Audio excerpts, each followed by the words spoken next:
I didn't think you'd even be able to find your way down here because you're so stupid. I don't know how to respond to that.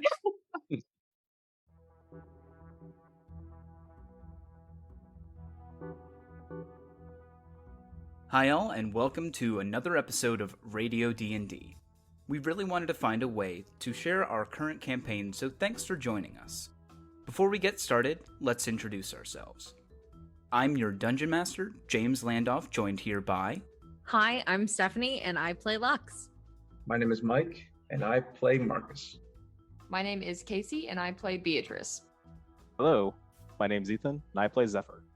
Now, let's roll that recap.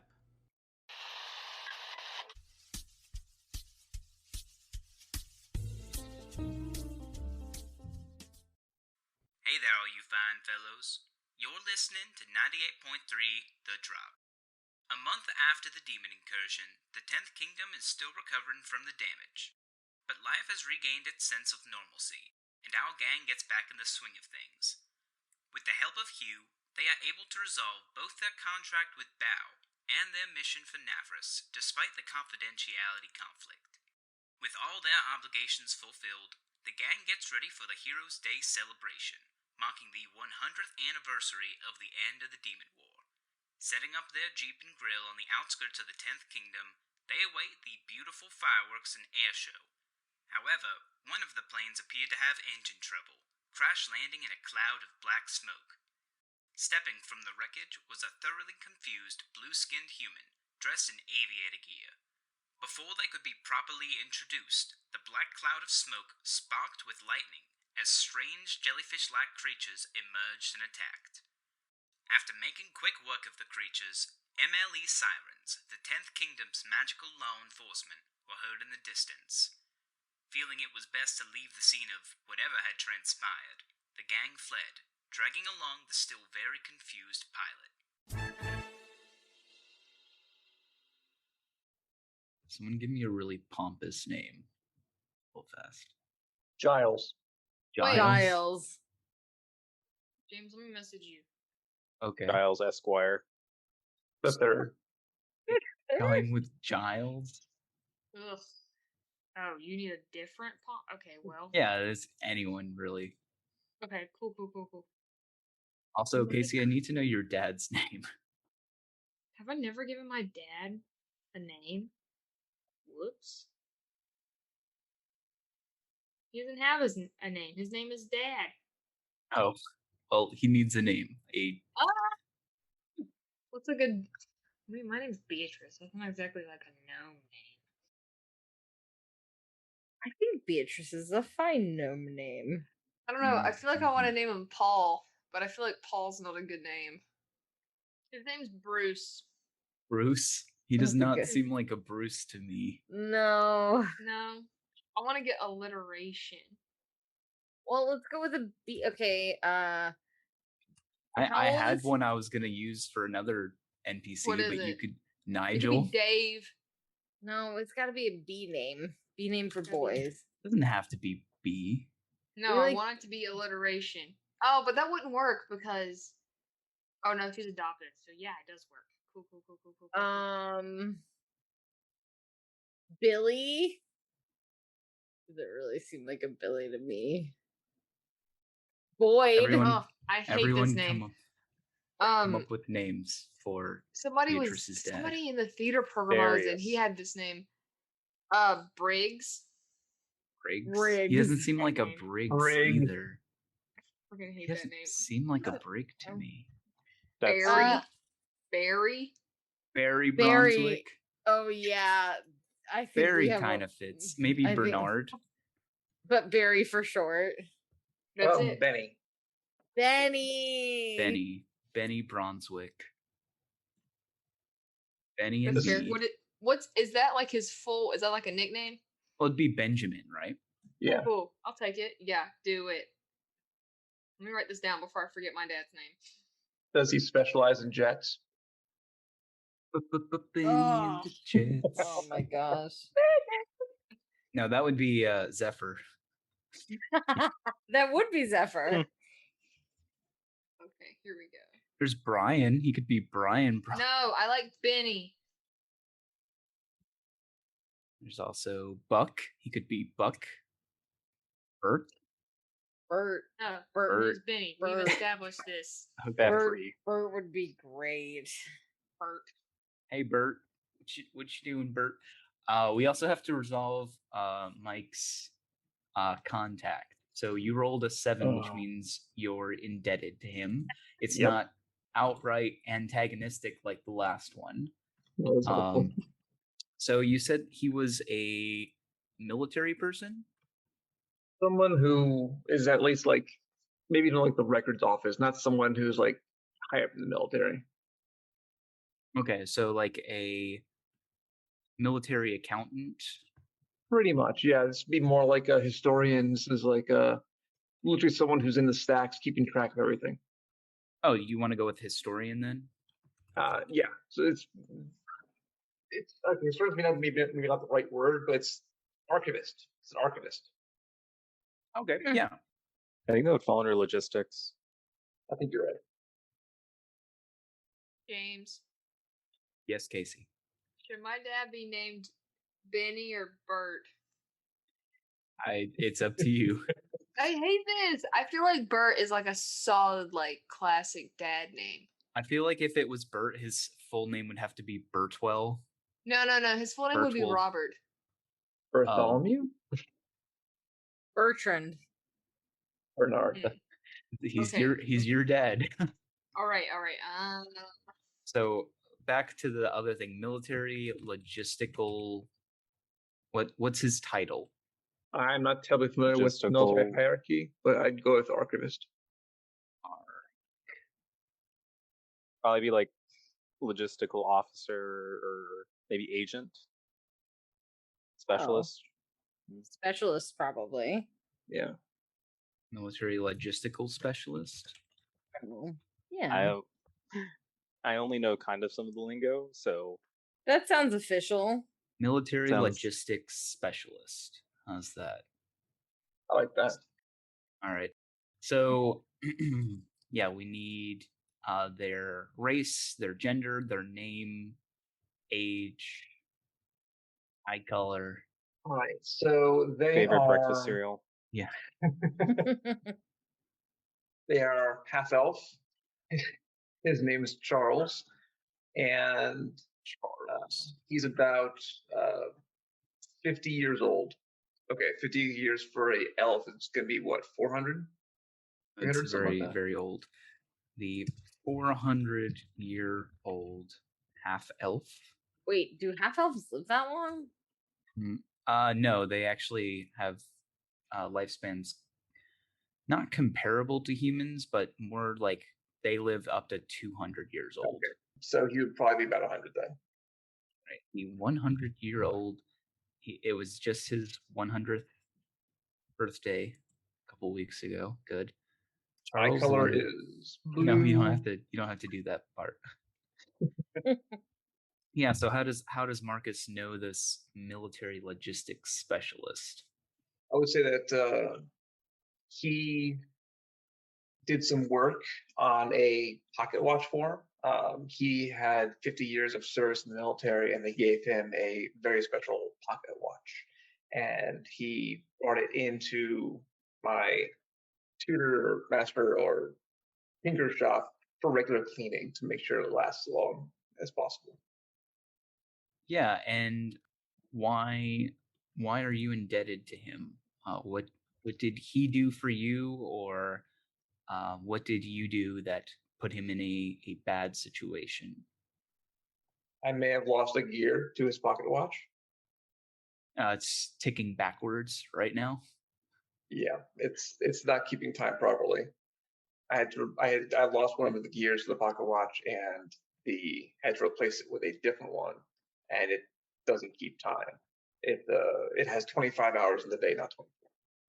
Oh gosh. Oh no. So it adds an extra hour to his day. Good. Okay. Yeah. I guess he was probably. It's still like this. He's probably been too busy, or doesn't want to damage it further. But yeah, that's what is wrong at the moment, and it's an expensive, pocket watch. It was, gifted from the military. So yeah, and what would you value the damage on his watch to be? You want me to roll for it? Yeah, we'll go ahead and roll for it. I'm really bad at trying to figure out that kind of cost. Let me look up the a similar price of a expensive item in the Dungeon Master or the Yeah. Player's Handbook. See, I just imagine that for 50 years of consistent service from the military, you'd probably be getting like a Swiss timepiece that probably has a kind of crystalline timepiece inside of it. So It's a fucking Rolex, baby. pretty much. So would you say maybe 200 gold would be a good price for his pocket watch? I feel like that'd be fair. I'm going to go ahead and roll to see how badly it's damaged. We'll go ahead and say it'll be 5d10 times 10. Okay, so wait, that doesn't make sense. Does it? No, it Yeah, doesn't. 330. Wow. No, yeah, that doesn't make sense. Hold on. I mean, 330 would be a pretty spot on new cost. Maybe it's 75% for repair. Okay. Well, it would be 75% of 200, so 150 then. Okay. So yeah, he's out 150. And what was the information you wanted to basically get from him? I want to kind of what happened in the immediate aftermath of the reality bomb going off and who at the time was MIA. Gotcha. He could definitely give you some of that information, though after the damages are probably reconciled. Yes, I would imagine so. But the last time we left off, Has that man been like an hour late to everything for years? no, no, I mean, figured it he out. knows. Maybe for the first couple of days, he didn't notice the hour difference, but yeah, he definitely would have figured it out eventually. I mean, his watch would be 2.5 minutes fast for every. I'm sorry, 2.5 minutes slow for every hour. Mhm. So last time we left off, you guys were chilling at Bee's house, having some drinks, and then after realizing her dad only had Pabst Blue Ribbon, you guys went to go to a bar for some harder liquor. Beatrice, did you go with them, or would you have stayed behind? I think I went with them. Yeah, I think we all went. Okay. It is around this time that the new cycle is coming up. You guys didn't have to pay each week for the last month because you weren't active players, but it is time that rent is due. Anyone on a life insurance plan needs to pay the fee. Anyone buying life insurance needs to pay the fee, as well as your lifestyle. This is time for math. I believe that's 7. I said that I paid for gas too the last time. Is that covered in every? That's covered in your daily expenses. So, that's what your rent basically covers. I feel like I might be able to get a higher life insurance. Oh, never mind. I felt like the next life insurance plan was from 5 to 10, and it's from 5 to 25. So I was like, oh no, I can't do that. Yeah, I'll do standard. You guys also have a divine caster in the party, Halo, who has access to Revivify. So you're not completely stuck if one of you does accidentally die. And we still have that scroll of Revivify. Correct. So we're not totally. I definitely buy the 5. I was gonna say $5, the 5 gold life insurance. So If you also don't think there's a likelihood that you would die this week, you can also opt out. Though I'm that's gonna- that's a gamble, I guess. I'm gonna stay under Lux's plan. You, Oh, there is no staying. You No, no, you no, no, pay no. 5 gold per person. No. I had to open an account with her because I'm a minor. Remember? yeah. we discussed this. We weren't I telling. see. We weren't telling Barry because That's I Oh, signed my I signed her dad's- up as my child, I guess. My dad's name is Bert. Bert. Okay.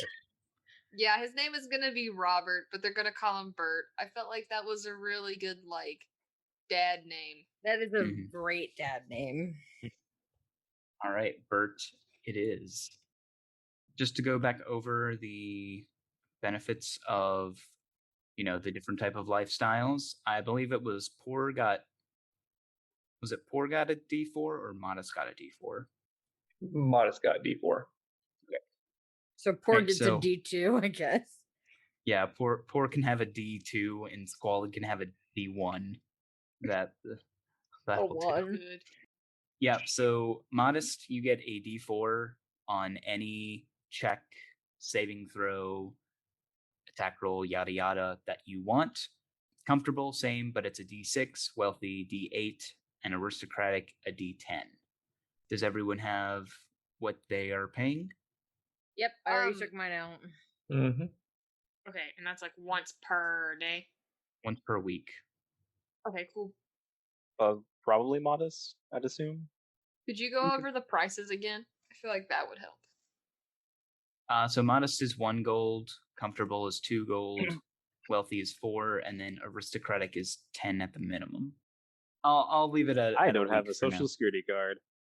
Oh my god, you fucking probably. Oh my god, you don't have anything. You probably don't even have a fucking ID besides your dog tags. Anyone living it up this week? Nope, just the regular comfy life. All right.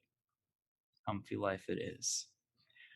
All right. So yeah, the next day, I'm assuming Zephyr, you are you bunking with Marcus for the night? Yes. Yep.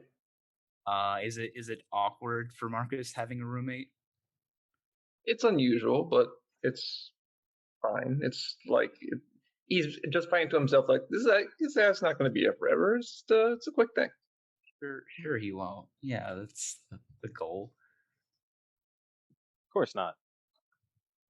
But B, you would know that the BattleBot competition, the tournament begins this week. Heck yeah. And yeah, your dad, Bert, is very very excited for you to enter for your first time. Maybe when you were little, you saw him competing, but he never got very far into the competition. And the next morning, you hear a bit of a racket coming from the garage. I'll go down the stairs and go check it out. Yep. So you see Shunwei standing there holding several boxes with his forearms, and your dad has climbed into what looks to be a very cramped basement, and he's shifting boxes around, asking Shunwei to basically move things for him. And covered in dust, he pops up with a rusted red metal box. He looks at you with a pretty excited face. Oh, good, you're up. I have something for you. What do you have? He takes out his key, unlocks the box, which you will see spills out a number of photographs. A younger him, you see standing next to him, your parents, your real parents, as well as what looks to be his very own steel defender, like yours. This one looks like almost like a larger. It looks like a velociraptor, and yeah, he kind of has his arm around it with a spanner in one hand. And as he moves several of the pieces of paper, you see like blueprints in there as well. You see a leather glove with various wires and gadgets affixed to it. He takes it out and holds it up to you. It looks incredibly old. It's covered in probably blood in places, and some parts are corroded. But he holds it out to you like it's a hidden treasure to him. Um. Uh. What's this, Dad? This this is an artificer's glove. You can use it to basically control your. And he'll look over at your construct, which I'm assuming is bobbing up and down behind you. Your construct. My battle wheel? Yes, and he like goes to hand it to you, which it looks a little gross in this state. Thanks. We will take it and I guess just keep talking. So when you made this with my parents? No, they were just there for the picture, but you know. And he kind of like looks wistfully at the picture, but that's beside the point. Anyway, I want to show this to you, and he helps you put it on. It's very heavy. It's like padded leather and like basically a mesh of like circuits and wiring. And yeah, he reaches on the side and flicks a switch. You feel it like start to hum and crackle with electrical energy. Now you just have to attune it to your paddle bee. Okay. Is it just wires that I would plug up, or is there like wireless Um things? no, you feel it like crackling with energy though. Okay, Dad. V's gonna act like she totally knows how to do that, and she's gonna go over to Battlebee and like I don't know, like fidget around like at the control panel. Do you ever like touch it with the glove? Yeah. So the moment you do, you feel like a jolt of electricity leap from the glove to your battlebee. Your battlebee's like, what type of eyes does it have?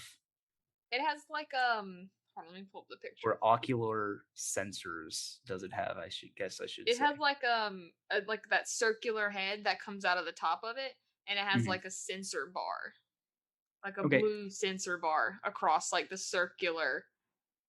kind of like R2D2 when he's underwater. Uh, Episode 5. It's fine. no, I'm gonna Google it. Underwater. Oh, yes. That's Okay. amazing. So that pops out of your battle bee. It like the screen on it goes staticky and like starts spinning around. Maybe it makes the R2D2 sound, but yeah, you have now attuned the glove to your battle bee, and I will give you the handout for the artificer's glove. Sweet. That was easier than I thought it was gonna be. Oh, that's pretty cool. So I can cast spells through the glove, which will, if it's a concentration thing, it'll be on Battlebee to maintain concentration. But the Battlebee will have my spell attack bonus and spell save DC. Well, Oh. the one considered to be casting the spells, it's you commanding the battle bee to cast these spells. Yeah, but it says spells cast in this way use the concentration of the construct. Right. So Battlebee would be holding it. Right. And I have 5 charges. Mm-hmm. Yeah, and do you use any of these abilities right now, or I'm gonna have it walk out from the garage a little into the driveway to use Dragon's Breath. okay? What does it look like when your battle bee does this? It opens up a sensor on its circular body in the front, and you just see like I feel like this is totally makeshift, but I feel like this is what they do. It has like little hands come out from like Mhm. a little compartment that opens, and one like flicks a lighter, and the other one gets like an aerosol hairspray can, Good. and then yeah, Yeah, so That's just amazing. a roar of flame erupts out from your battle bee. Your neighbor who's like mowing the lawn like falls over, and the lawnmower like keeps going. oh, that was so cool. Sorry, Johnny. I'm sorry. And yeah, you see your dad. He's like, you see like a look of pride over his face. He's like, and that's not only the best part. You see in the palm that little speaker, and he like taps at the speaker on your palm. Yeah. You can say stuff into it. So my robot will talk. Huh? Like I can say stuff into it. So like, does it come out of my robot? What happens if I say something into the glove? Why don't you give it a try? Okay, eat dirt. Eat dirt. Oh, that's cool. Battle Bee has her voice now. We're gonna abuse Um, this so much. Bee's totally gonna make prank calls with this. Oh my gosh. with that, do you have anything else to say to your dad or? I think Bee will go back over there and take the glove off. Do I have to like connect it every time? No. Once it's attuned to you and your battle bee, it's attuned until that's broken. Okay, cool. She'll take it off and then go and hug her dad and be like, "Thanks, Dad. I think my parents would be really happy for us." And he nods. He's like, I'm sure they would be, bee. And And we're gonna then kick their butt, and they're gonna think we're really cool. he nods and he says, well, you better get ready. That competition's coming up. I know we have to get our family jerseys out. You have jerseys? Wait, does he know about the jerseys? B had them made. So he has no idea. Yeah, he has no idea. Oh yeah, I got us jerseys. And she'll go get them. They're in a box in her room. She'll get them out of the closet and she'll come down and they're like red, and the sleeves and like the bottom of the shirt are trimmed in like bronze. Mm-hmm. And then on the back it says Brunswick. Oh, yeah. He looks at them. You see like a tear roll down his face, and he like tries to hide it. Oh, these look great. Yeah, Maybe we can get your friends to wear them too. yeah. And then I had these. These were custom made. This one has your name on the front, and then this one has my name on the front. That's. Do you have one big enough for Shunwei? Oh yeah, I already got one for Shunwei. He gives you 4 thumbs up. Oh yeah, we're gonna win. I cannot wait to see robots fight each other. Oh yeah, it's super cool, Shunwei. You're gonna love it.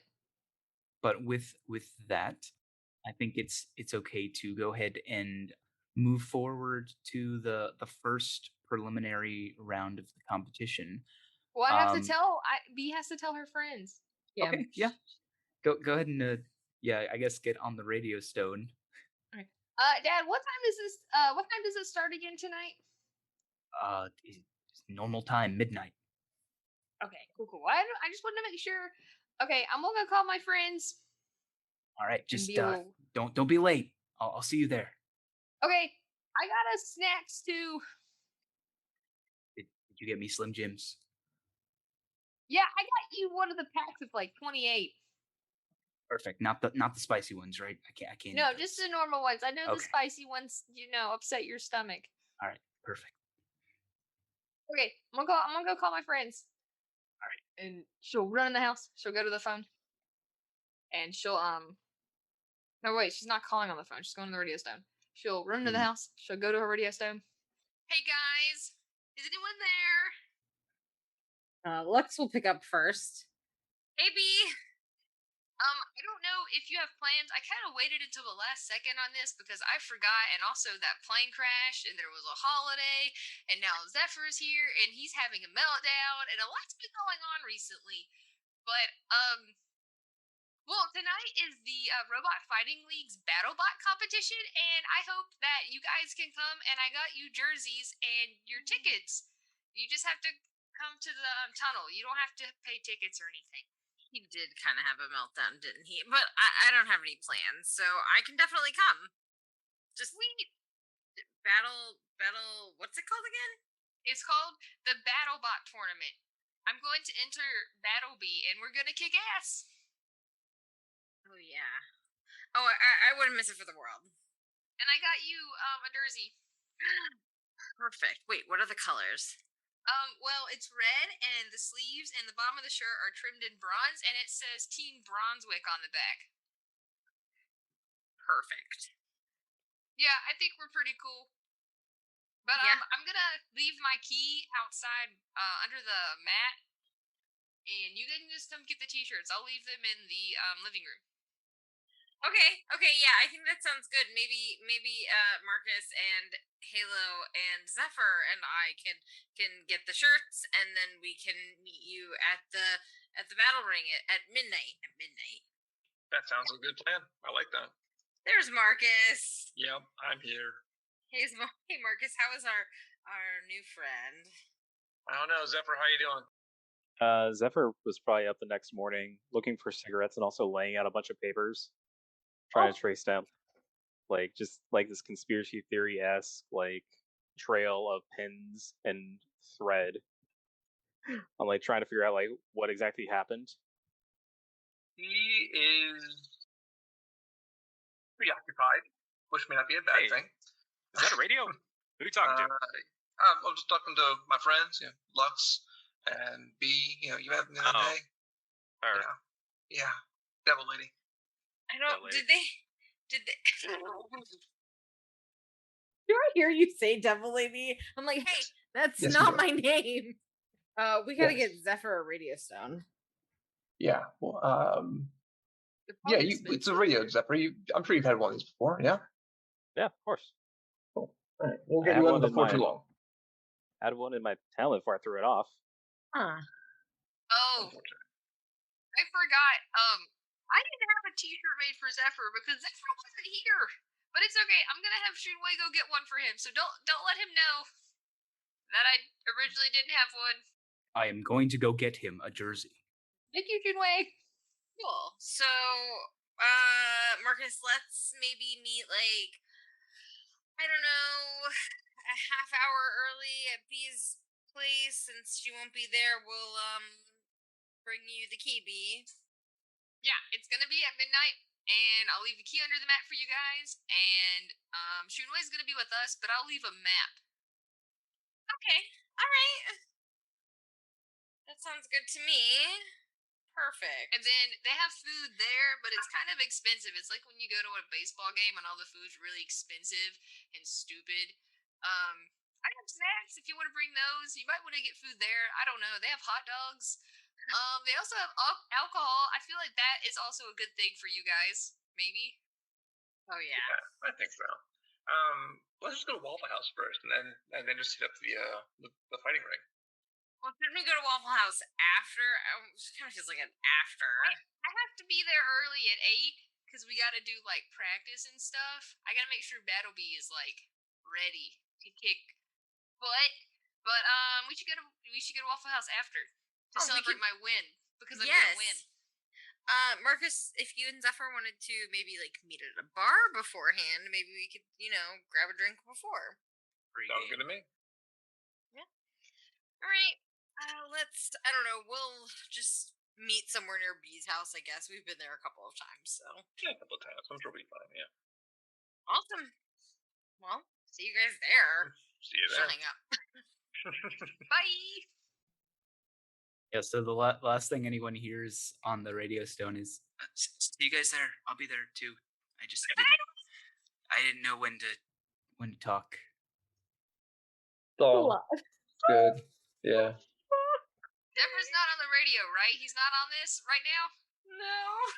Okay, Halo, I do have a t-shirt made for you. Oh, okay, thank you. Yeah, it's gonna look great. It's got hearts all over it. What'd you say? It's got hearts all over it. She has like a little like papers separating each shirt so she know whose is whose, and on Halo's it says like Halo big heart smiley face. I Love imagine it. that like the O is a heart instead of an O. That's exactly what it is. Oh no. And she's doodled like them holding hands and stuff. Yes. Oh, Lux, you should look through the box, and yeah, you should hand out the shirts. Okay. All right. I'll remember to do that. All right, I'll see you guys. Later, All right. Bye, Bee. Bye, All right. Halo. Oh, bye. Bye, Halo. Bye. That's so funny. Fucking Halo.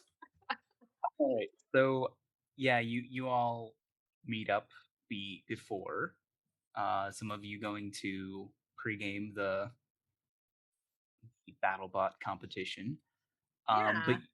But yeah, Beatrice, you show everyone where the tournament is being held. No, I was And- there early. I was there at 8:00. Oh, okay. Yeah, I said did- I left them a map. It's a really poorly Gotcha. drawn map. Okay.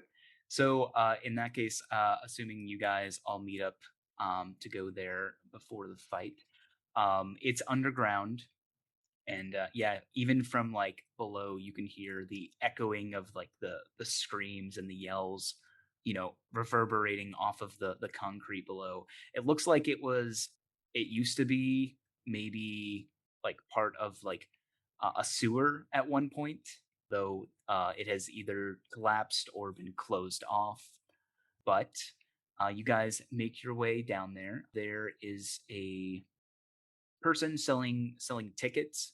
It is free admission unless you are buying the tokens, which the tokens have some special abilities during the fight that you can, affect. A ticket is just 5 gold. Yeah, I'll definitely buy a ticket. So yeah, What? you give Oh. him the 5 gold, and he slides across the counter 2 tokens. Yeah, Marcus would definitely get a couple tokens too. And you get these 2 little golden, like coppery tokens. They have like the symbol of like a robot head with screws coming out of its head, and this is also the place where you would place bets if you were a betting person. What do the tokens do? You said that they had special. I will explain that when the fight begins. Okay. Yeah, I'll go ahead and place 25 gold. No, I'm gonna go ahead and place 10 gold on B. All right. Also, it's worth mentioning that there is a bracket above you guys with like the different competitors. You see the first fight is the Battle Bee versus the Spin Slasher. Ooh. Okay. All right. Marcus, are you also buying a ticket? I am. Yes. Okay. So same thing. You get those 2 tokens. And is Marcus wagering any money? He is. He's going to wager 25 gold. Wow. All right. So just keep down where you're making your bets. So that's 10 gold for Lux, 25 for Marcus. And then Zephyr. What is Zephyr looking like right now? So how common was this like a thing back in my day? Not really. Maybe amongst the gnomes there was like an underground robot fight rink, but it would have been, I don't know. This seems pretty large scale compared to probably anything you've seen. Zephyr is probably more on the boxing side of things, like just traditional like man-to-man stuff, Oh yeah, that makes sense. Yeah. How much were tickets again? 5 gold. Yeah, he'd be interested at least. 20 down for bet. All right, so 20 for Zephyr, 25 for Marcus, and 10 for Lux. Yep. Yeah, and then How much gold does Halo have? A good bit of gold. He will buy a ticket as well, which will effectively be used by you guys, and he will wager 25 gold, same as Marcus. Honored. What I if I lose? I feel cheap now. I mean, you can change your bet before the fight begins. It's up But to you you. won't know how much you bet. So It's okay. I'm planning to bet every round. And with that, you guys go inside. You see a square-shaped battle ring. There are TVs or like large screens, sort of at the center, kind of like a basketball game. One facing each cardinal direction. And yeah, these seats are like pretty much filled with people, though most people are not even sitting in them. They're all just getting amped for the fight. And yeah, you see the first round that's going to commence is between B and her opponent. What does B look like when the party sees her? B has like I had it picked out and then I didn't think this through because she has a jersey on. Okay. So Does she she has have like like face paint? so she has coveralls on instead of her like normal like overalls with her t-shirt. And above her like coveralls on the top, she has her jersey and her like the collar of her coveralls are sticking up some over it. And then she has like grease stains all over her. She like usually looks dirty when she was with everybody else. She looks even worse. She's got her goggles on instead of usually above her eyes. She's got black gloves on and she's ready to go. Does she have her artificer's glove on? Yes, so she has like a black glove on one hand and then she has the artificer's glove on the other hand. Yeah, you see your party members walk into the ring or the arena, I guess.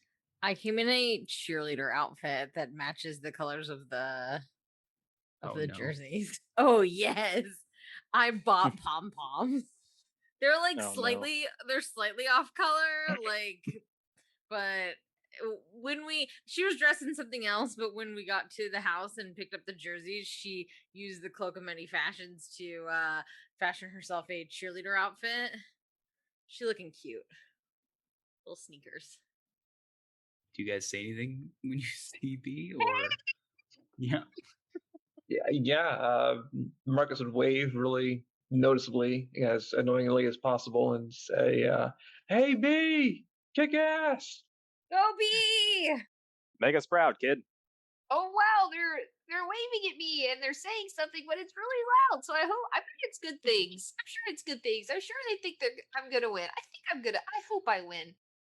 Oh, I bet they betted money on me. What if I lose all their money? She's just gonna wave back. Oh, she saw us. Lux is like waving her pom poms in the air. Did you just have those? I went to the store and I bought them beforehand. Huh. I mean, technically, would Lux have had to buy them? Oh shit! I guess they're part of the outfit, right? No, I feel like you could just have them as accessories to your. And they match perfectly. Yeah. So she shakes her head. She's like, "No, it just kind of I got this cloak thing. It helps me like change clothes and stuff. So came with it. Nice though, right? It's really cute. Yeah. Yeah, real cute. Thanks.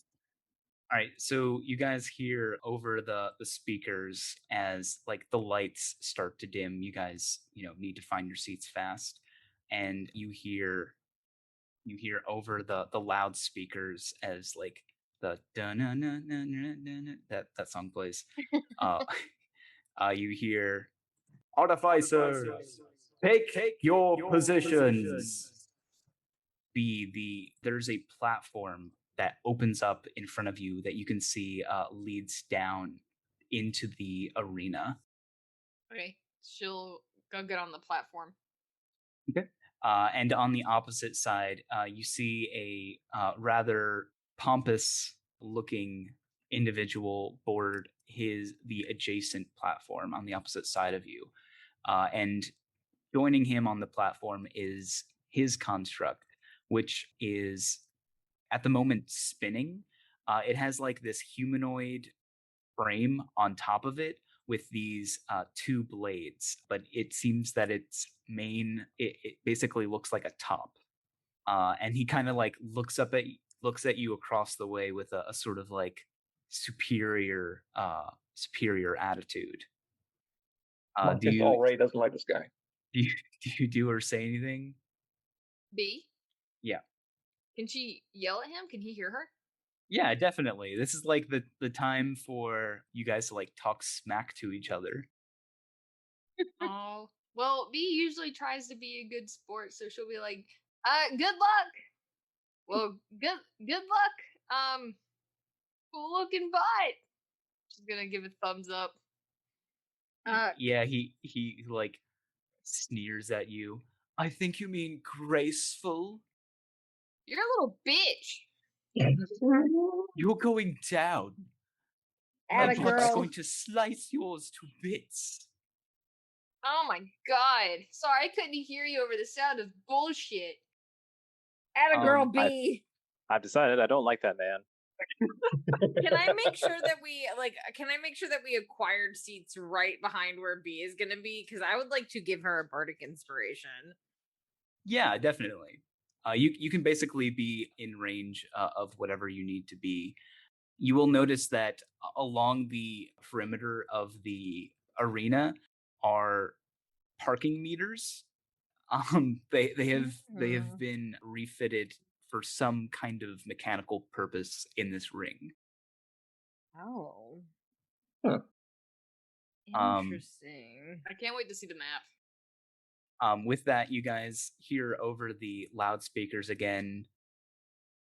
Let's see where they're fighting.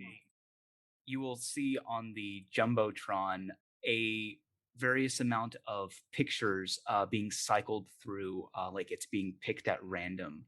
And yeah, it lands on a what looks to be like an electric field. And you watch as basically the entire arena below you guys like shifts out of place, and from underneath it a staticky electromagnetic field is replaced. You feel the platform begin to lurch as it lowers you down into the arena. She's gonna like grab the handbar thing, but try to look super confident, mhm. even though she's totally about to puke her guts out. Mhm. Go B! Let me go ahead and move everyone's characters over to the map. Oh, this shit's gonna be wild. Mm-hmm. Oh, look at this Like- map. Yeah. Yeah, Can everyone we could see? sit closer together. No. Well, I just dragged you. Hush. No, it's socially distanced. Yes, it's a socially distanced event. But yeah, B, you can see the platform that you were lower down on, and with that, your battle B begins to, at your command, enter the ring along with the spin slasher. Is there anything anyone wants to do or say before the fight begins? Marcus would probably want to look at the parking meter kind of things to try and figure him out. Yeah, I think it's at that point the announcer basically comes back on and he says, "Remember, those of you who have tokens can activate them at any time." And you will see that these four corners seem to have some kind of electrical effect. And the announcer continues, "A battle bot standing on one of these four corners will be electrocharged." Oh. Mechanically speaking, the first construct to enter the area of an electrocharged square gets an additional 2d6. Let me make sure. 2d6. Yes, 2d6 lightning damage on its next attack roll. Nice. So the electrocharged effect will be determined at the beginning of each round. I will roll a 1d4, and on a 4, the effect will happen. And then the corner has to be determined. So a 1 is the top left, a 2 is the top right, a 3 is the bottom left, and a 4 is the bottom right. The audience can use their tokens to either proc the effect automatically if it's not procced on that round. So, for instance, if I roll a 1 to see if it's active, you can just insert a token to make it active anyway. And then you can also use a token to re-roll the 1d4 to determine which corner is activated. So if one of the battle bots is like closer to a corner and you think it'd be advantageous for them to go for that one. Okay, that makes sense. Let's see. There are some other rules. So basically, when a battle bot is downed, they will be making death saving throws. If they succeed 3, then they regain 2d8 plus 2 hit points, and the fight continues. If they fail all 3, then they lose, and their opposing construct is declared the winner. So it's basically like, if they get knocked down, they can get back up. The saving throw starts at 10 for each set, and then for subsequent sets, it increases by 4. So if they get up the first time, then the next time they go down, it'll be 14 instead of a 10. Okay. Does that make sense? In that battle or just overall? In the battle. Okay, so like the next battle, it resets to 10. Right. Okay. Yeah, that makes sense. During this time, the artificer can make an Arcana check to give the construct a d4 on one failed saving throw. The audience member can also either help or hurt the robot trying to get back up. You can make one of these per set, and only one applies to one check. So you can make an intimidation check to give the construct a penalty of a d4 on a successful save, or you can make a performance check to give the construct a d4 on a one failed save. Oh, okay. Does that make sense to everyone? Yeah, that makes sense. Yeah. Yeah. Lastly, the crowd is going to favor one of these bots. And this is determined by contested performance checks by the artificers. If a battlebot is a crowd favorite, when it goes down, it automatically succeeds the first death saving throw. Nice. With that, I would like Beatrice, if you would please roll initiative. I will do the same for Nigel. Go B. You can do it, B. Oh, a nat I'm up 20. 4. Okay, he gets a 10, so Bitch. B is ready. you guys can select your tokens and also roll initiative. Ooh. I don't think many of you will have actions to do specifically during the fight, but there might be something you guys want to do that I didn't think of. So yeah, first let's go ahead and get that performance check. So Beatrice, against Nigel, go ahead and make your performance check. Oh no. And And you tell me have a- what you say. You have a I bardic. think she's. Oh no, I got bardic inspiration. If you want to use it. Well, remember the crowd favorite only helps if your battle bee is down, so you might not want to use it yet. Yeah. Also true. Okay, she's gonna press the button on her glove, and she's gonna be like, "All right, it's time to be aggressive." And with that, you guys hear, "All right, it's time to be aggressive." Yeah, roll I 16. get it. Got a 16. What do All you have right. a -2? Nigel will go ahead and roll his performance with a 17. So he's the current crowd favorite. He says, "Dance, spin slasher, dance! Cut that thing into shreds!" That was so lame.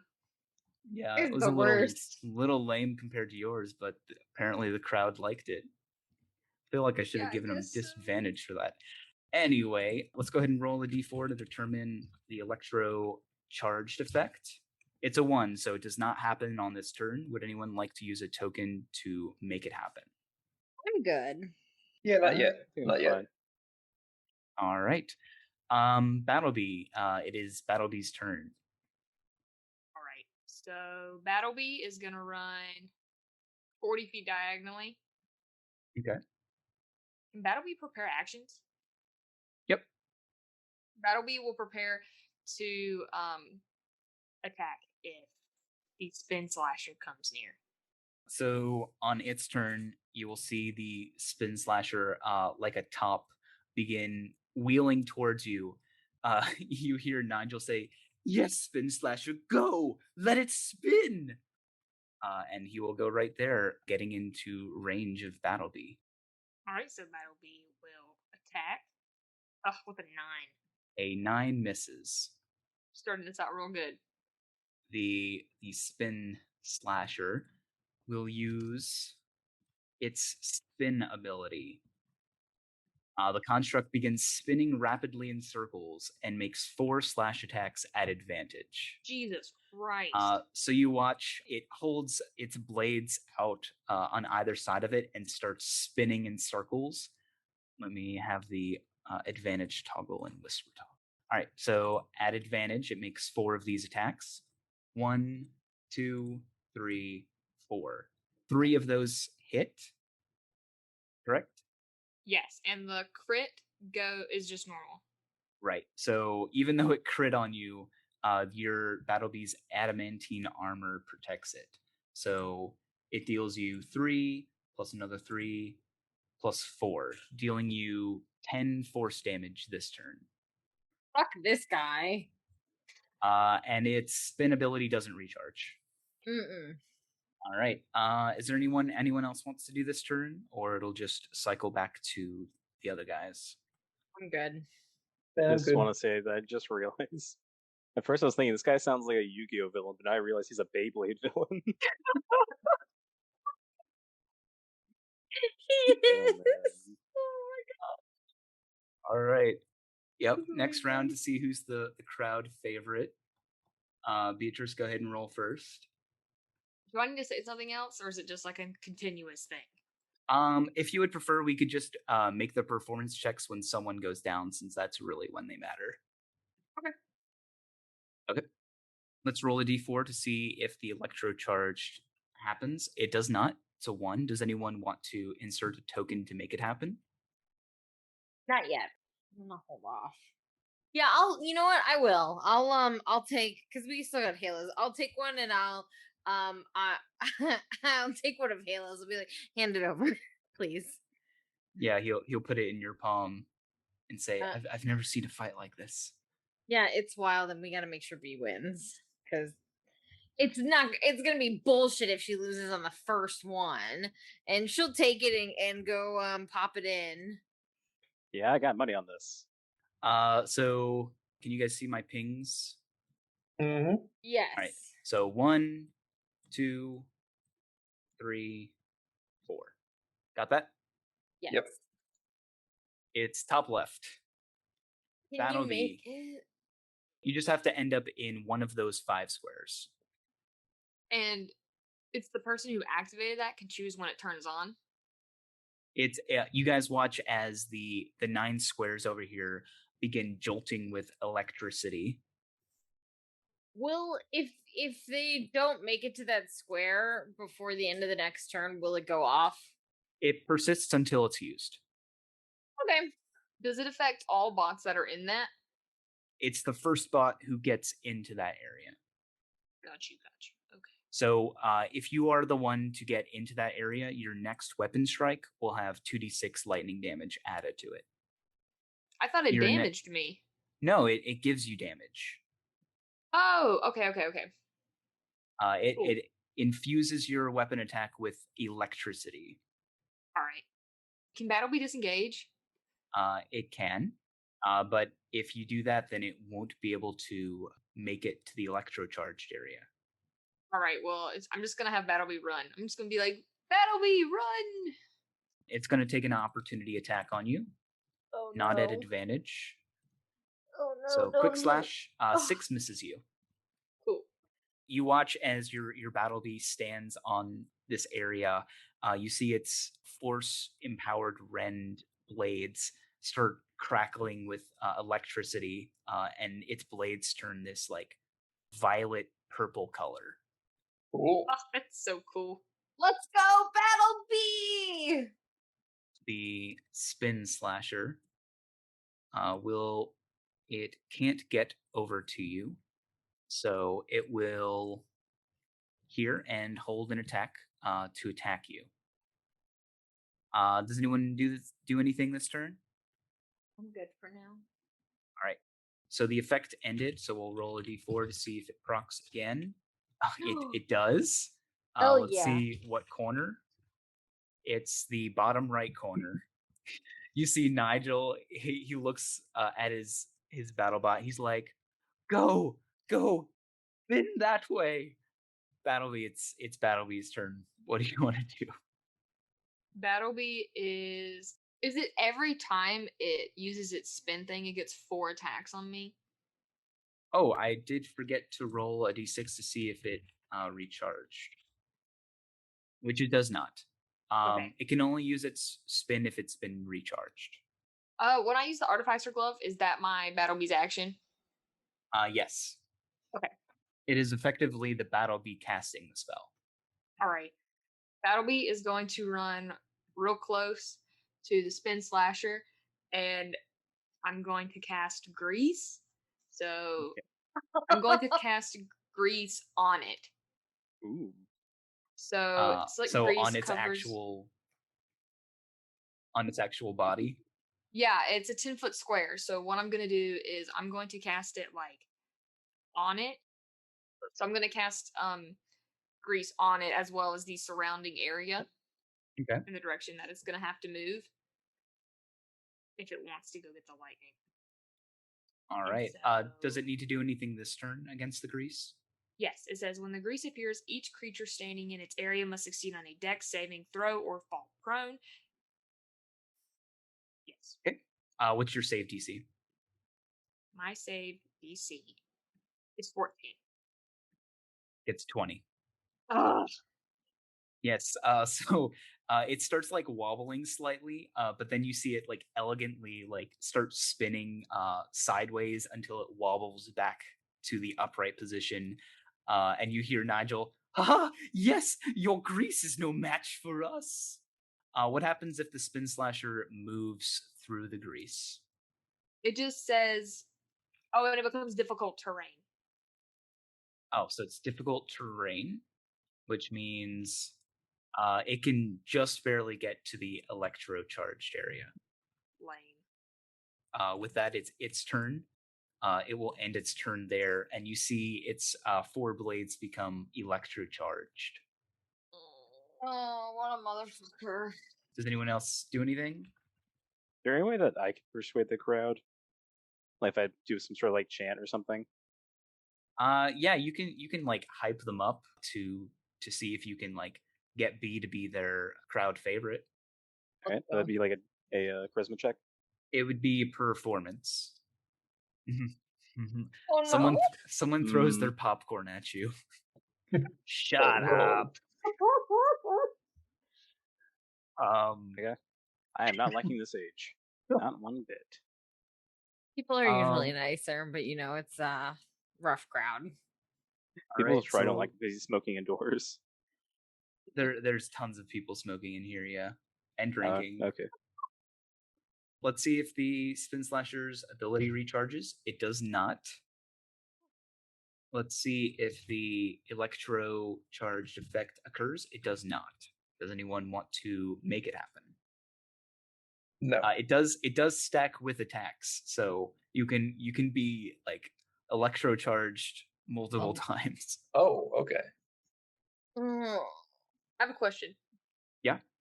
If you were to attack right after your electro charge, if you miss, you have no You don't more lose it. like You don't lose oh it. shit. That's what I was hoping on, is that you would lose it. Well, it stays until you make contact. What if you make contact with the wall? It stays until you make contact with your target. Ah! All right, Battlebee, that's your turn. Go get him, Battlebee! Oh my god. He's gonna throw up. You don't throw up. That's not a good attack. Gross. When it does that spin charge, oh, it can't do that spin chargey thing anymore, right? Not until it recharges, and it recharges if it rolls a 6 on a d6 at the end of its turn. Okay. The way that it works, does it like move in a straight line? So like, if I were to say dodge and it was doing the spinny thing, would it keep going past me or no? No. Dodging would just give it disadvantage on its attacks. The spin gives it advantage, so it would just cancel out. Go fuck him up, B. Can Gotta be. Can Battlebee run up, attack, and then run away? Is that a thing? If you have the movement for it. Okay. I have Battlebee run up. I'm gonna have Battlebee attack.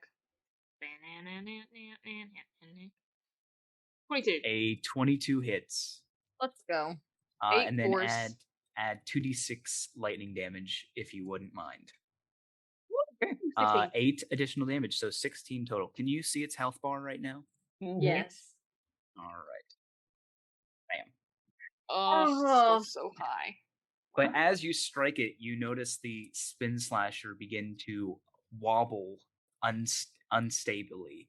And you hear like Nigel, he drops to his knees. He's like, "No, you've hurt my precious spin slasher." Okay. Mechanically, this thing is unstable. The next time it needs to make a dexterity saving throw, it does so at disadvantage. Ooh. Nice. Okay. All right. Battlebee's gonna back up 15 feet. Use the rest of her movement to get the fuck out of there. It does make an attack of opportunity at you. Oh shoot! So it doesn't matter. It probably would be better just to stay there. Yes. Yeah. Battlebee would just stay there. All right, so that brings it to the spin slasher's turn. So it will make 2 slash attacks at you. First one is a 10.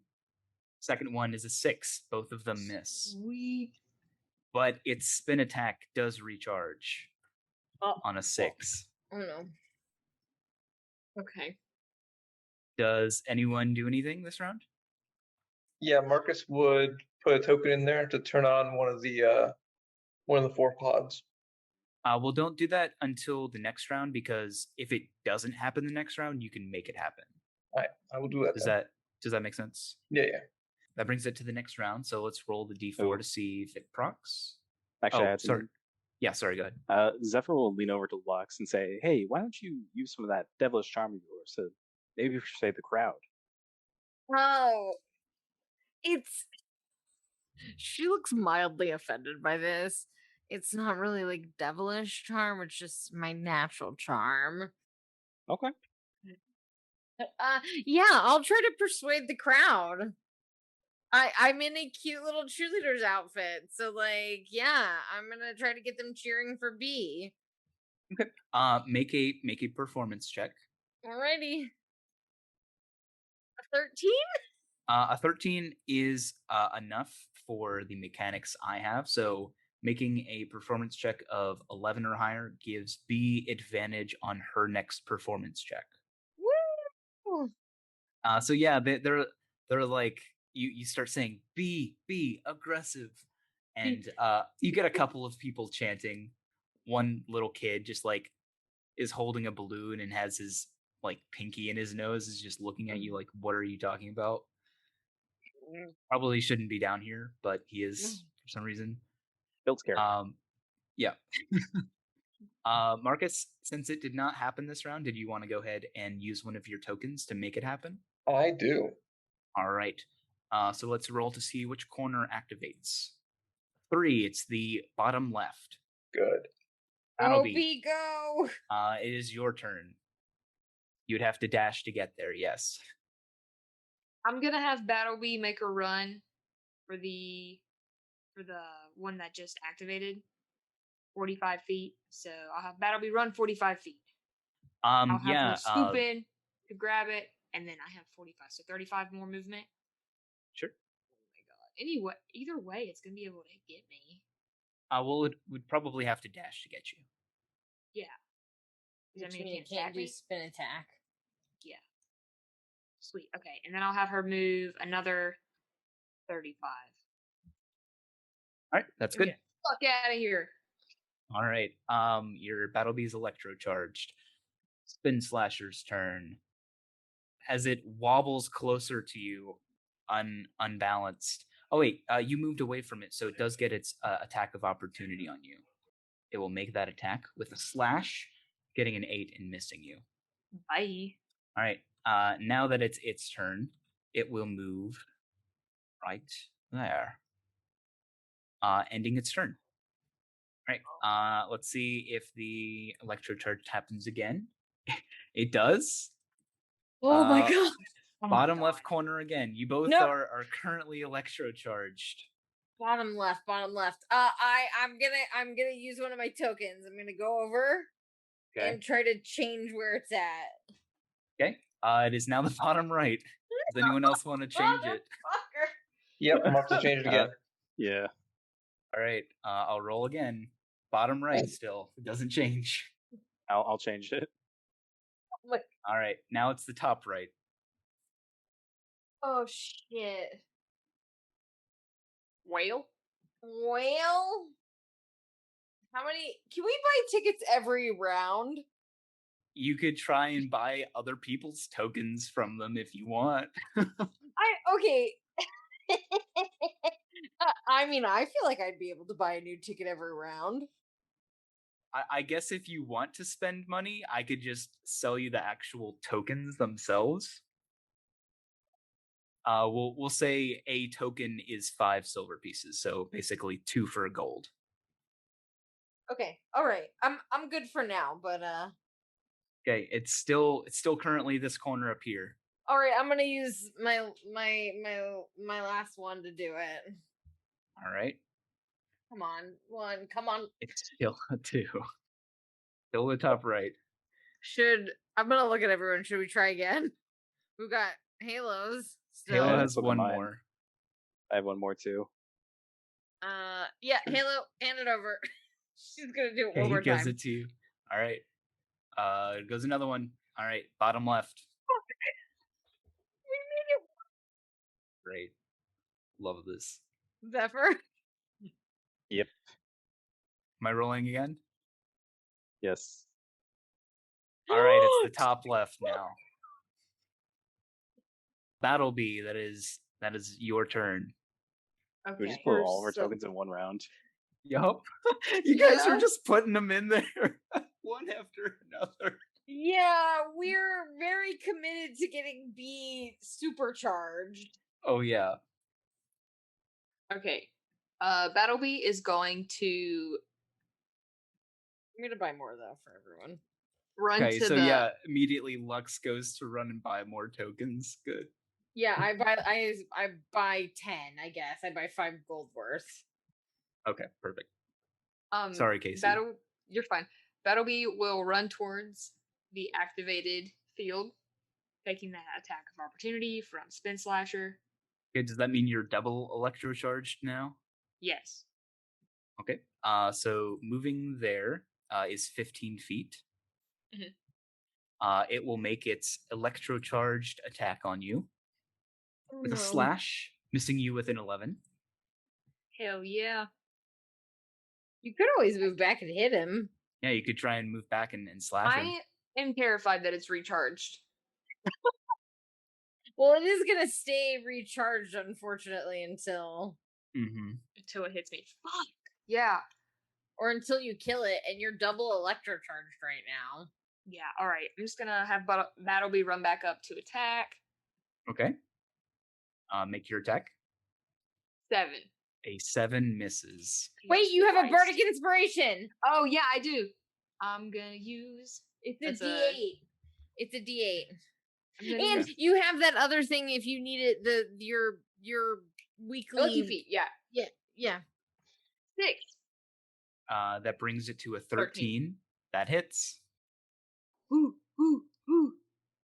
4. Okay. All right, and so it's 4 force, and then it's 4d6 lightning. 19. It So 25. legit has 19 HP left right now. After that, you put it down to 0 with that complete attack.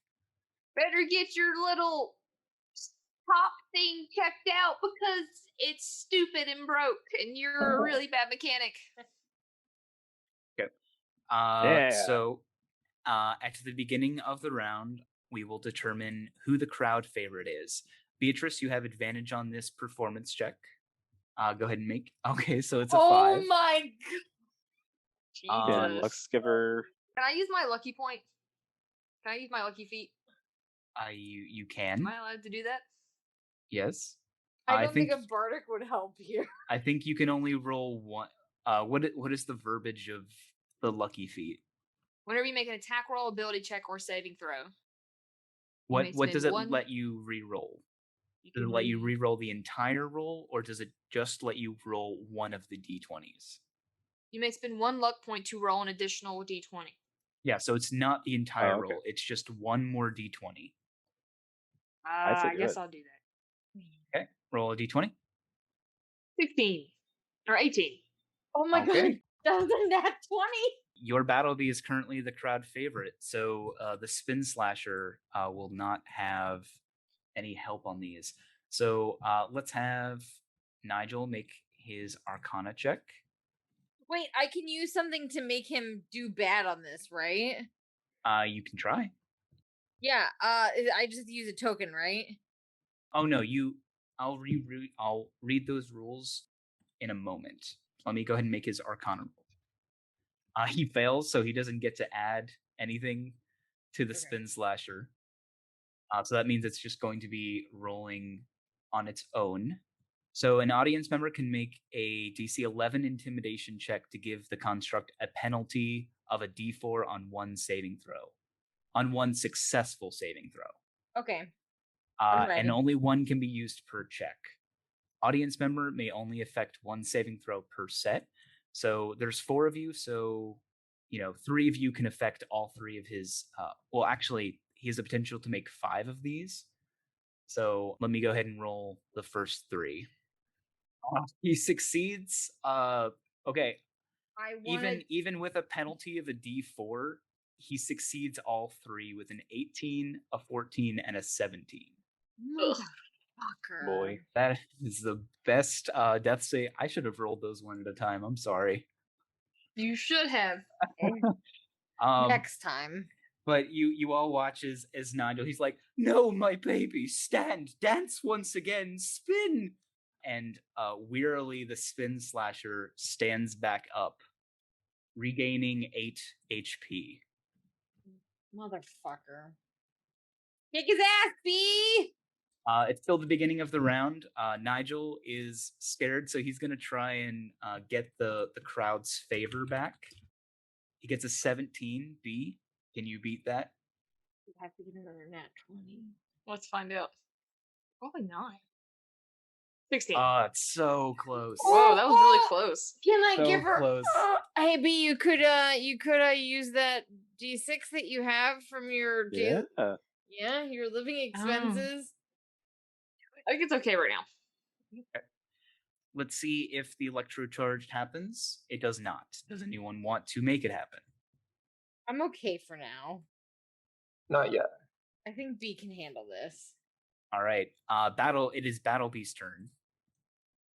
It's still charged and it still has the electricity? It is still charged right now, yes. Remember, you do have Dragon's Breath if you wish to use it. Yeah, but then it only has 5 charges and it recharges at dawn. So if I waste, I've already used 1 point and I only have 4 charges left. This is the only fight you're doing today. Oh, I didn't know that. I thought. Yeah, it's bracket based. There's like a competition held each week, basically. Thought they were all tonight. Yeah. Oh, so this did is I. This is like a month-long thing. Oh, we should use all those fucking coins then. Do it. I'm gonna go. Before she goes, I want to go slot one of those coins in to see if I can get it to recharge. Or So yes, it does recharge. Let's roll to see which corner. It's the top left one. Amazing. Great. Okay. Battlebee will run up to get the charge again. Okay, you do provoke an attack of opportunity. That's fine. Missing you with a 10. Bitch. Let's Okay, fucking go. She'll run back and hit again. You will try. 20. 2 20s? Yeah, that hits. Just for 9 force damage. Plus, okay, it's gonna be overkill. Let's. It goes down. No, I want to do the overkill. What's the damage again? Yeah. 2d what? 2d6. He wants to 5. break this. 14. All right. It needs to make its saving throws. Casey, go ahead and do a performance check against Nigel to see if you can regain the crowd's favor. Get a bardic inspiration, baby. Yes, you would have had time to give her that. All right, so a what's- 10. He only got a 6 that time. So you win back the favor. We'll have the spin slasher make its 3 checks. 3 to start. So it fails 2 and gets an 18 on one of them. So 2 fails and 1 success. Needs to make 2 more. I would like to intimidate the crowd on that. What? 16. It fails, doesn't it?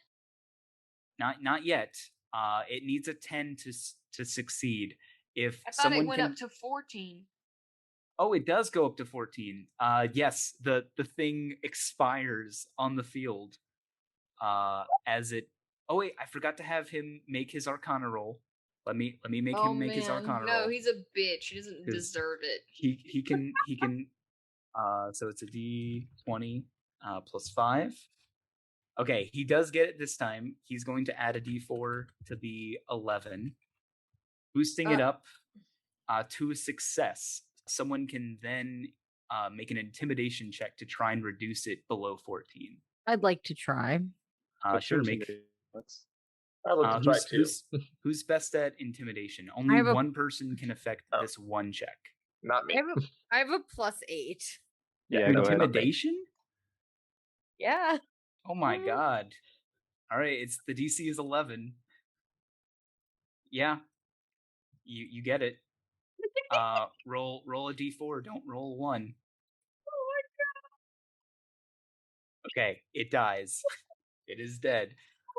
It was boosted from an 11 to a 15 and then reduced again by 2 to a 13, just below the threshold. Battlebee watches as its enemy expires in the arena, bursting with static. You watch Nigel as he weeps, banging on the platform he's standing on, and the crowd goes wild. You guys hear the announcer say, "And the winner is Battlebee." Yeah. Bee. Woo, woo, woo! I rock 'em, sock 'em, dead. With that, the platform, a cleaning crew comes out and sweeps up the spin slasher. Nigel cries as he holds the broken pieces. But yeah, your Battlebee runs over to you, looking at you. Oh, you're Little so Bammer amazing. Back at that guy. Oh, fuck that guy.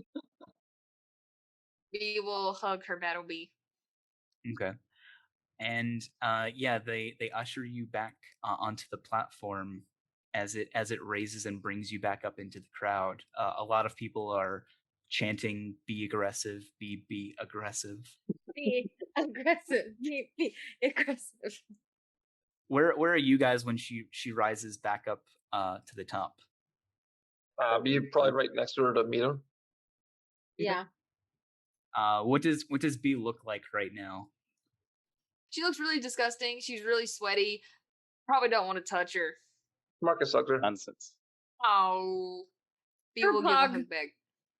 Zephyr probably isn't on hug level yet, but he'll give you a friendly slug on the shoulder, handshake. Pat on the Now head. more that's the smell of victory. Well, thanks for coming, guys. That was a really good fight. The guy was kind of mean, though. So I don't feel bad for kicking his ass. And you really kicked his ass too. As you And should. as B is like saying, "I don't feel bad for kicking his ass," she'll like scream that louder, so maybe he'll hear her. His cries of despair are too loud and they drown you out. Atta girl B. Oops. As you guys are congratulating B, you hear a familiar voice, a familiar nasally voice from behind you. Wow, I'm surprised to see you made it this far. Oh my god. Give me a second, guys. She's gonna turn around and like stomp over to him. What do you want? You guys will see a nobly dressed. What is his race, Casey? I thought you were gonna say his race. Like you Oh, were gonna. okay. He is an elf. He looks to be a high elf of some sort. But yeah, standing behind him is quite heavily armored construct equipped with a shield and a sword that seems to be standing valiantly at its side. And he says, I didn't think you'd make it this far. I didn't think you'd even be able to find your way down here because you're so stupid. I don't know how to respond to that. Zephyr just like looks at Lex. We're gonna have to teach her. You know, She's not really good at the smack talk. we'll work on it. He'll look at your battle bee. He's like, well, don't expect that thing to get you very far. Oh, how could your face be so pretty, but your personality belongs in a garbage can? If anyone should belong in a garbage can, it's you. What are you even wearing? And he'll like gesture at your coveralls. Some of us have to work for a living. You think my family doesn't work? No. He like looks at you, Zephyr. I Lux will didn't just ask elbow your you. opinion. Hey, back off, kid. Okay, You kind of just did. we'll beat you up. I will sue you. Don't touch me. Well, anyway, I didn't know you kept such rude friends, B. Look, But I do hope you make it to the finals. That way I can crush you myself. Oh my god, I need a vacation from your bullshit. Okay. I'm leaving. This guy's a dweeb. I'm going to be very nice, and I hope you do well and you're around. That's it. I'm gonna try to be the bigger person. Yeah, well, I hope you lose, kid. Suck an egg. I don't need your luck. I have money. And you can't fix your face. It's and he'll like pat at his face nervously. He's like, Mom said they fixed it. I don't think anybody could get rid of that big boil that was there, dude. You don't know what you're talking about. Well, anyway, good luck. And he'll turn around and storm away, patting at his face, making sure there's nothing there. Oh, I need to get better at smack talk. We'll work Really on bad at it, and I really freak out. We'll teach you. Yeah, we'll teach you. Makes You me did good. You did real good, B. Yeah. Thanks, guys. I Hella have fight, to go kid. give this. I have to go give this stuff to my dad, so I'll meet you guys out front. Okay. Sounds good? Is the Now bar somebody- still open? There was no bar. They were passing out drinks, baseball style. I buy one off of a guy who's There's probably like carts and stuff with drinks. okay. Oh, you don't have to pay for the drinks. Just swipe one when they're not looking. Yeah, I try to do that. Make a sleight of hand check. Okay. 15? Let me roll. He has a plus. He has a +3. Yeah, he doesn't see you steal the drink. You just swipe it. Yeah, and then I pop the top off of it and just drink the beer as we're leaving. Jeez. So What those about who a lady? bet, those who bet do get twice their money back. So Marcus, you get 50 gold. Halo gets 50 gold. Zephyr, you get 40 gold, and Lux, you get 20 gold. Perfect. How much gold do I get from winning? You actually get 100 gold for winning. Hell Sweet. yeah. B wasn't looking too good right there with gold. But yeah, your dad is like waiting for you. You proudly, you get over to him, and his voice sounds a little hoarse from how much he was yelling. Hey, Dad, I did it. I know you did. You did great. Good job. Sorry, voice is a little cracky. Ow. She'll give him a hug. Mm-hmm. Be like, well, I'm glad that I made you proud. I made myself proud, and Battlebeast's not looking too good, so we should fix her up. Yeah, let's go take care of that. And he'll walk with you to the back. I guess basically, there's probably like a repair area below the arena. Yeah, Shunwei comes too. Yeah, he's lumbering behind your dad the whole way.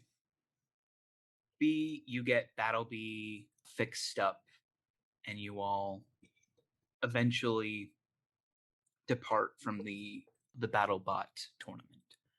And as things begin to resume to a state of normalcy, so does your occupation. Is there anything outside of, accepting missions that you guys would like to do before this? Well, get back into his old profession of being a detective. So he might look up like starting his own PI company. Okay. Just run out of Marcus's apartment. Yeah, so I guess Marcus, you would see him like setting up an office in your apartment. Amazing. He would just sigh and see how far this goes. Hey, where do you keep your cigarettes? I don't smoke. Well, you should. It helps steady your aim. Yeah, but without them, it makes it worse. So don't stop. Oh my gosh. Marcus is just holding the bridge of his nose. He just says it like so, like nonchalantly. That's what you do. Like it's a fact of nature. Yep. Mm. Things have changed a little bit, but you'll get used to that. Is Marcus getting ready to head out to Mr. Green's right now? Yes, he would be heading out to Mr. Green's. Yeah, so Zephyr, you see Marcus gathering his like raincoat. I don't know if Marcus wears a fedora, but I feel like everyone in the 10th Kingdom does. Then yes, he would be wearing a fedora. Going out? Yeah, I'm going out for a little bit. Got a friend I gotta see. We have a standing game. Mm-hmm. Can I insight that? Yeah. 9. What would Zephyr get with a 9, Marcus? Marcus is going to go to Mr. Green's, but he probably wouldn't. Zephyr probably wouldn't get anything about that. He's being somewhat truthful because he's going to go play chess. But yeah, you get the impression of him being honest. All right. Well, I'll leave you to it then. All right. I'll play back a little bit later tonight. I'll make sure to sync up our radio stones in case something comes up and maybe you want to come out. Oh yeah, did I get a radio stone? You may pay for one. I believe they're 50 gold each. They are. Marcus is just gonna leave the poor blue boy. Yeah, I know. I was like, I don't know enough to take him into Mr. Green's. I'm not ready to take that responsibility for him. Oh my You are gonna get such a lecture when you come. Well, before I leave the building, I'm going to radio over to you guys. Lux is probably already at Mr. Green since the standing appointment. And she's like, "Hey, are you on your way?" Yep. Should I bring the blue dude? He seems. I'm not sure I want to take him into this thing yet. Are you? Are you just gonna call him the blue dude? Zephyr's kind of hard to say. I mean, what's he doing? Has he got acclimated yet? He's setting up what appears to be a detective's office in my apartment. Oh no. Maybe you should bring. Well, I mean, you could bring him. He could be valuable, and if a detective agency. Yeah. Actually, would Marcus know that aside from just seeing him set things up? Oh, he probably just like say, "Yeah, I'm setting up a detective agency. Gonna become a private eye." Okay. Yeah, so he would know that then. What do you think, Lux? Should I bring him in? Well, I mean, it might be a good opportunity for him to like earn some money or something, or kind of see how things are done. I mean, I don't. I guess we could kind of judge if he's like a stuck in the mud or something, and gonna like not be okay with our nefarious activities. But I think it might be better if we keep an eye on him versus letting him be alone in a city that he is unfamiliar with in a time that he is not familiar with. Yeah, you're right. Marcus will go back and make sure. We'll go back and get Zephyr, see if he wants to join him in his meeting, and comments at a bar and see if he's up for it. Yeah, why not? He says and just kind of puts down like some papers he was looking over. Sounds good. Yeah. Do you have any cases yet? Follow along. Not yet. Trying to put together this mystery though. He's his own first client. That's true. I am first. So you guys begin to head to Mr. Green's.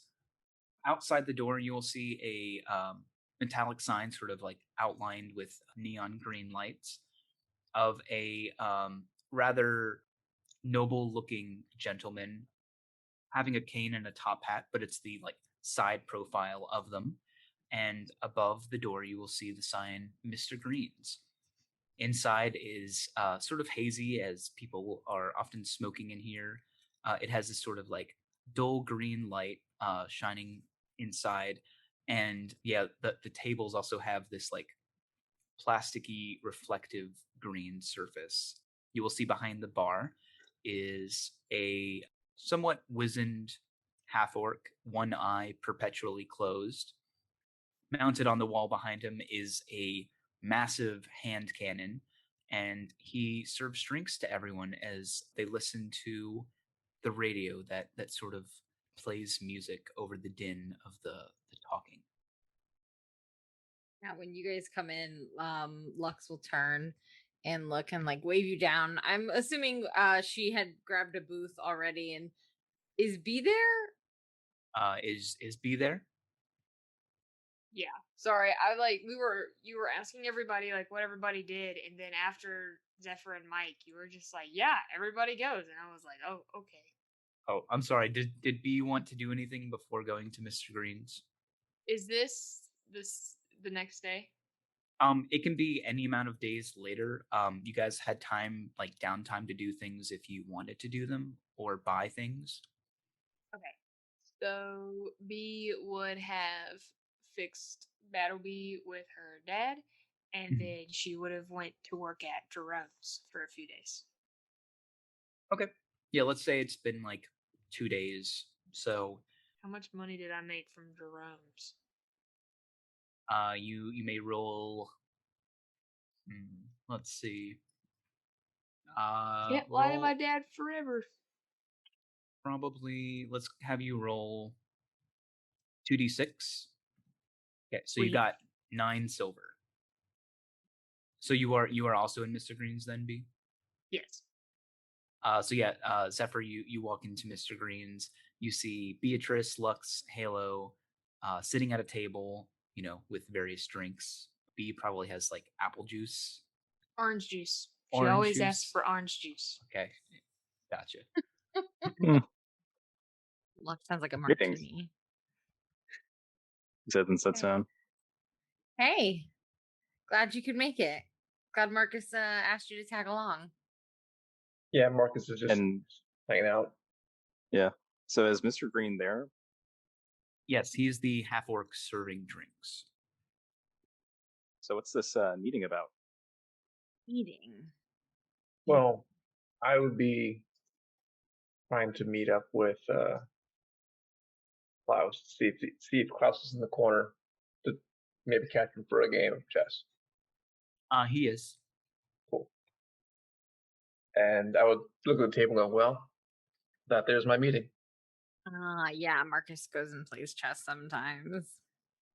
But usually we just kind of chill here until a job comes up and then we take it.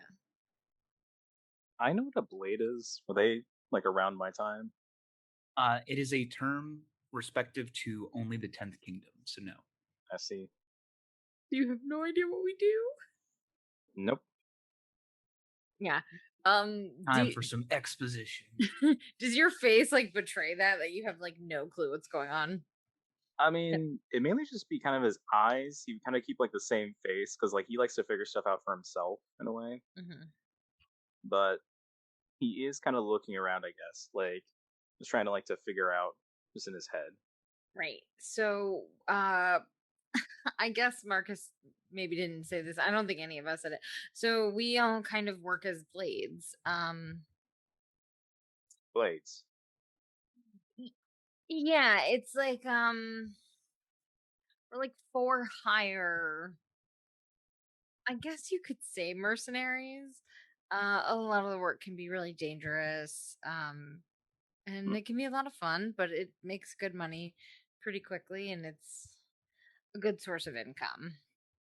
Marcus would chime in from the corner. I prefer the term problem solvers. Right. We're not mercenaries, we're problem solvers. I see. I will admit, I wasn't expecting a lady like you would take up work like this.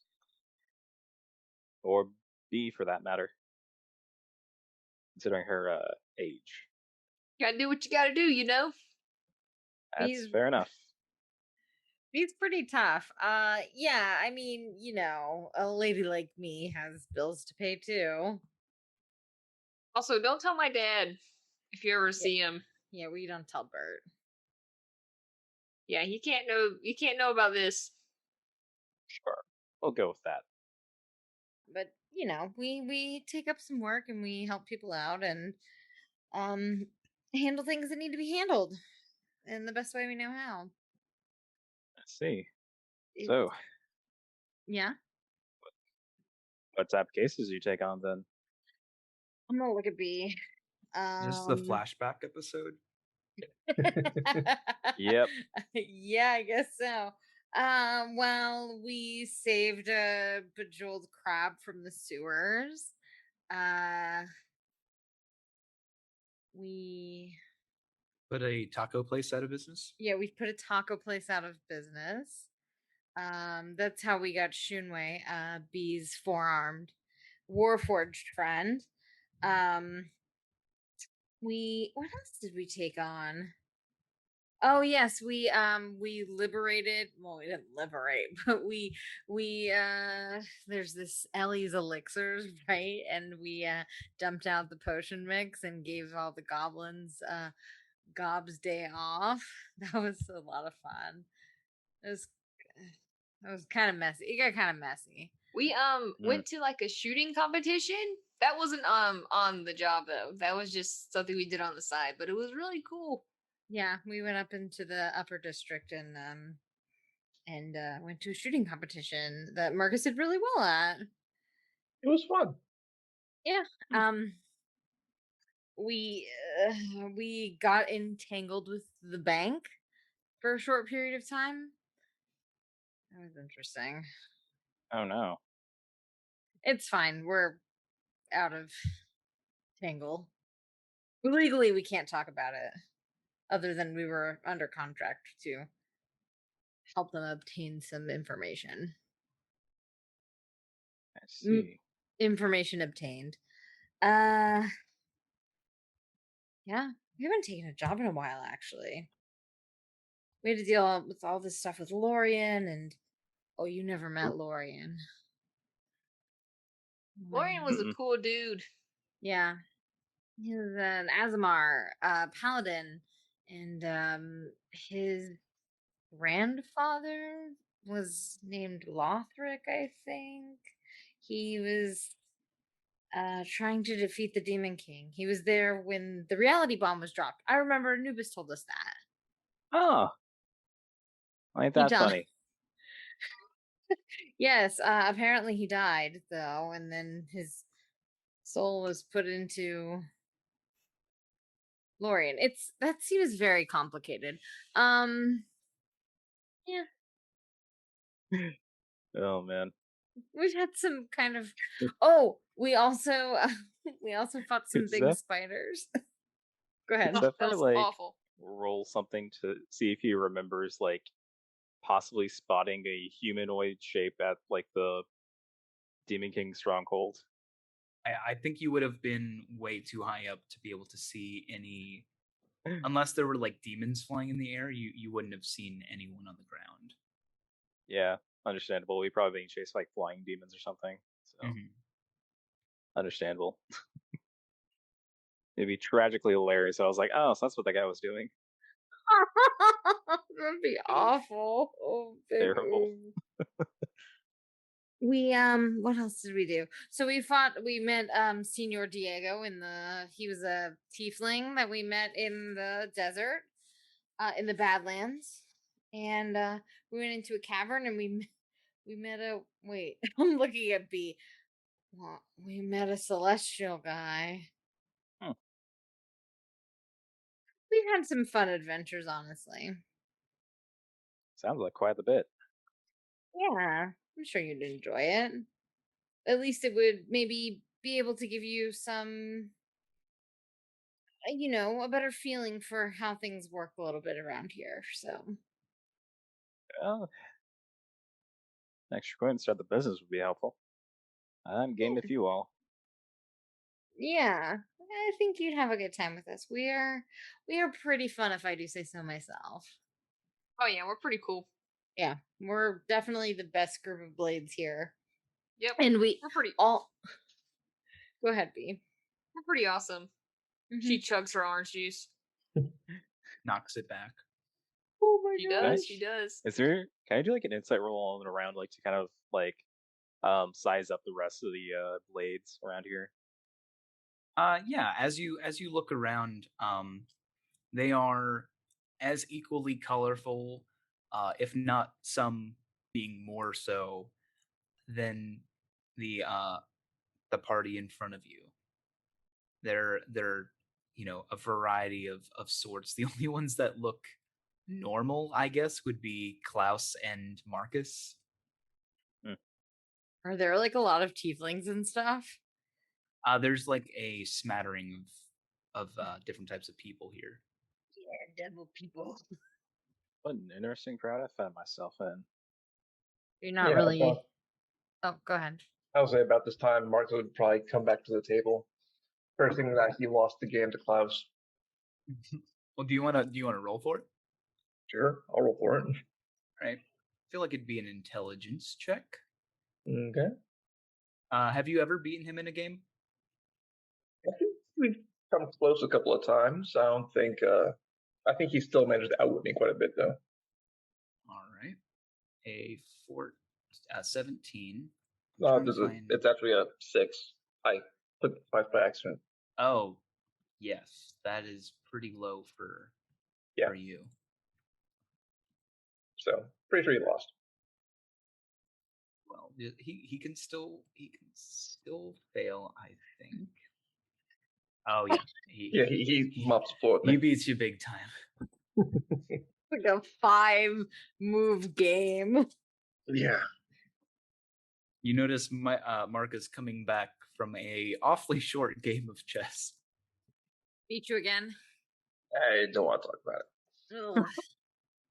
I'll have Oh, to practice. dang. Did I miss the show yet? You missed the show? No, I don't think so. I mean, nothing came over the radio yet, and we were just explaining to Zephyr kind of what we do and things, adventures we've been on together. Oh, cool. Well, don't let me interrupt. I'm sorry. Oh no, please. Yeah. So I'm not sure what they've told you, but yeah, we've solved problems. We people tend to leave anonymous jobs, and there's this little system where they broadcast what's needed to be done, and those who think they can take care of it, they'll go take care of it. Mm-hmm. Well, I think I understand that pretty well. Yeah, we're freelancers. It's like a jobs board almost. Yeah. That might be a good word for it. Yeah. Would you be interested in? You want to join the team to start being a blade, making some money? Well, I said earlier, I didn't see why not. And just like I said, we kind of are the best team here. No bias, but okay, maybe a little bias. So I'll take your biased. word on it. I mean, we have a good time. I think we've kind of become friends. Oh, and we have blade names too, but I don't think we use them. We should probably use them. I've been thinking about that. Blade names. Yeah, it's kind of like a code name. So apparently, I mean, it's just easier that we don't address each other by our real and proper names, I guess. But unfortunately, I think we've kind of broken that rule as we became closer. Oops. She just kind of shrugs. Hmm. Well, except for Halo and Marcus. Marcus just looks around like, I'm not sure what you're talking about. So I guess we should tell you what our blade names are. My blade name is Echo. My blade name is Killer Bee. My name is Marcus. Halo. So he'll point to, well, I guess just all three of you, or well, specifically, B, Marcus, and Halo. So your blade names are just your names. Yes. No. Halo's not my real name. What's your real name, Halo? He stares at you and doesn't say a word. Ah. I See, he thought gets we it. weren't supposed to say those. Okay, well, I mean, at this point, you know my name and B's name and potentially Marcus's name and Zephyr's name. And you met B's dad. He nods. I think it's time we move to the next step, Halo. Weren't we trying to think of a blade name for Zephyr, though? It's true. Ah! Come on, I mean, but What? you can Halo tell us. turns out to be the big bad. His name. I think Zephyr looks like a jet. What do you guys think? Oh, I think one of Jet my would be early good. ideas for one was like Eye in the Sky or something like that. Oh, that's nice. I like Eye in the Sky. I think that's pretty cool. I could say some really cool things with that. Yeah. My blade name is Killer Bee, so it's not the same. Yeah, You can call me Killer for short. Don't call her that. I don't know. It's kind of funny. Fine, she can be Killer. No. My blade name is Killer Bee. But you can call me Killer for short. Sure thing, Thanks, Killer. Sweet. Oh, I'm so cool. So now we have Eye in the Sky. Ooh, or just the eye. Oh, mysterious. The Eye, Marcus, Halo, Killer Bee, and Echo. Yeah, that I think that rounds out the group pretty well. And then one day we'll find out what Marcus and Halo's real names are. One day. One day. Not today. I don't know why you have to be so secretive about it, Marcus. Let's not hedge your bets on that. We know where you. I mean, I don't know where you live. Actually- Zephyr knows where you live. Yeah, Zephyr knows where you live. I mean, the eye knows where you live. At this point, it's just more fun making you guys guess. I mean, that's really all it is at this point. Are we going to get a hint then? No. I mean, the hint is you know where I live. Right. That's our first investigation. Figure out what Marcus's real name is. But Lux just kind of like waves a hand and is like, but honestly, we don't really use them that often. I mean, obviously, we call Halo by his blade name because he won't give us his real name. And we call Marcus by Marcus because he won't give us his real name. But B and I usually go by B and Lux. So. But mine is spelled B-E-E. Not the same. B-E-E. Right. B-E-E. Okay. All right. I thought there was an extra E in there. So you could either call me Killer B, Killer, or just B. Well, I guess All now right, that then. that's sorted, we should probably see if there's any jobs available. Yep. So that brings me to my question for you guys. We can either continue someone's storyline, or we could do a sort of one-off where it's not specifically tied to anyone's story. Because of B's latest battle, I now have enough money to pay back Charles for the watch I broke. If we wanted to get in touch with him, we could see if there's any kind of record of our dear sweet eye over here, and see if we can't figure out wherever he wants to know. I'm down for that. Yeah. Mhm. Sounds like a good place to start. I guess Marcus would reach out towards to Charles to see. As we know. No, I guess that has to be Marcus at this point. Yeah, Marcus would reach out to him to let him know that he's got the funds to finally repay and fix his watch.